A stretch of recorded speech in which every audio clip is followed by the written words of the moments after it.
markaan joognay sanadkii 2012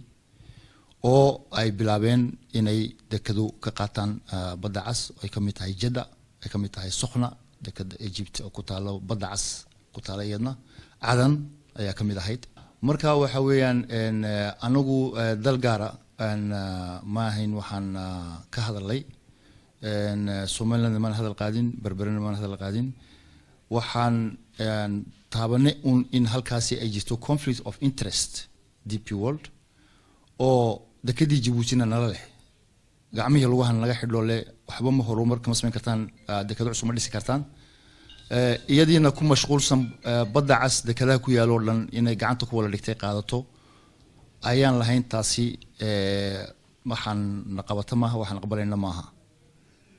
saasan hadalka u dhigay laakiin ninkani ina cali waraabe waa nasiib daro inuu dawladda Djibouti aflagadeeyo ummadda Djibouti aflagadeeyo nagama xigo dadka Somaliland dad walaalaan nahay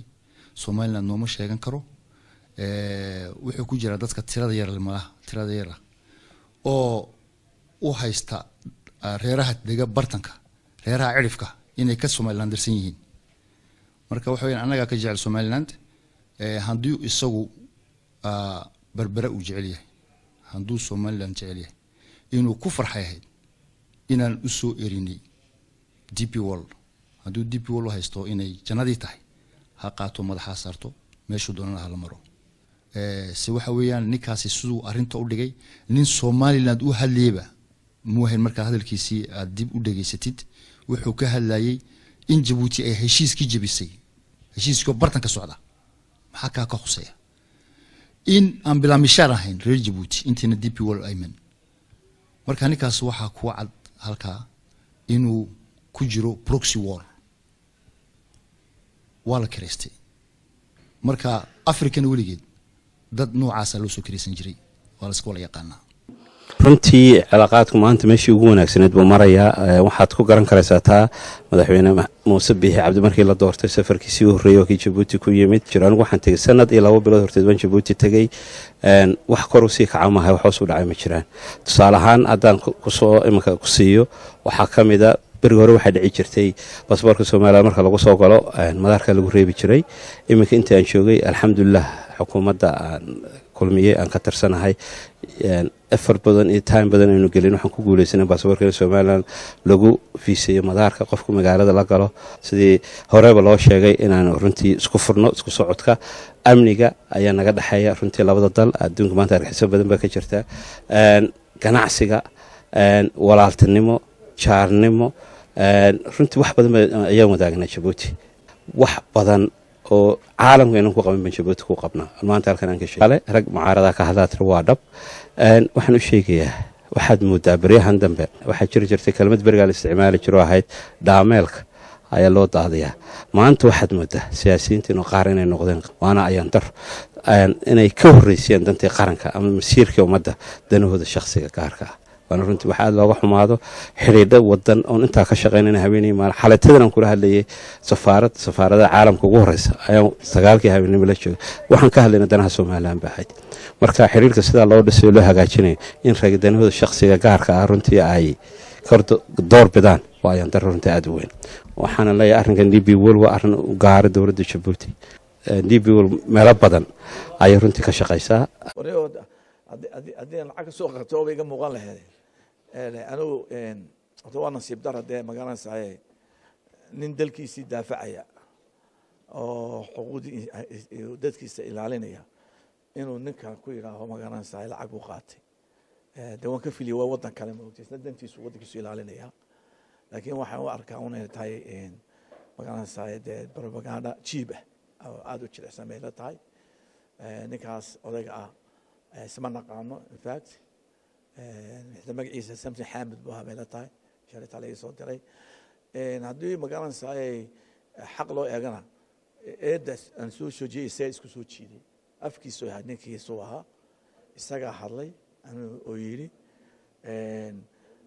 BDP loo meel baan isku haysanaa buu yiri mid waxa weeye wixii dekadaha samaysanina bayna tiri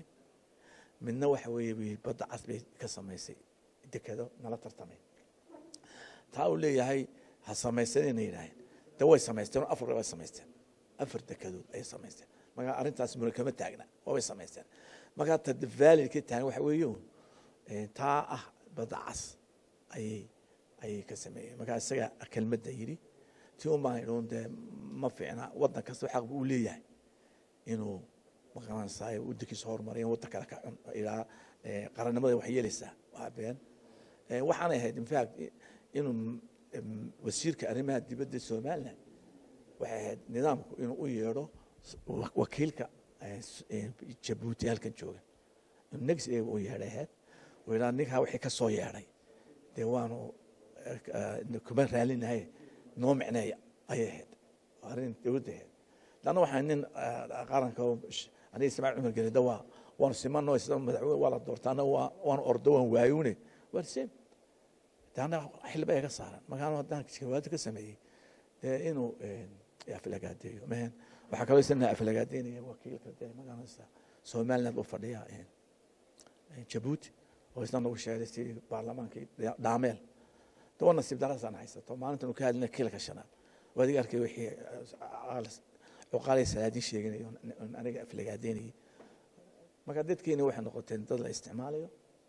تذكر نسيت دنتو دنت كقرنك قف كده قرنها على ولا عاية هذا المدحوين ورقد بانو قرهدنا سياحية الله هاي وكيل كاي جيبوتي هذا تذكر عصنتي إنه ودي كي ندافع عنه وكيل كها أنا جيت نقفل جادي إن كان نوصل شيء ورقد ما دم حدا وقري عبد الفتاح وكيل وكالي أنا جيو جيبوتنا يفيس على ورابنا أنا هو شيء اسمه قلنا جيبوتي 2013 كي إنه سو جيبوتي سو ما لان حلوة شلا يشطو أنا عن جيبوتي كده أيو كريتيسم كده ده يجي ما هو ويدينا هنا هشيس كشابي كله يا وأنا كلاه أنا قد إني صوفر يستوي يلعب برقاتها أنا قدامه إسماعيل عايم ما أنا إسماعيل يسألوا جواب ما هي أنا جوابتي هو مدحوينه أيام نسكو هيرنا هاي ما كانوا مدحوينها واحترام بنا هي أنا بري كوين كورس كلو يدي مرة أفرادنا الشرح سارما الصومالي وسميسيد شركة خاطمان كو قامنا كو مهسني هاي هذا ندور ناحية تاينا شركة الصومالي كود قامنا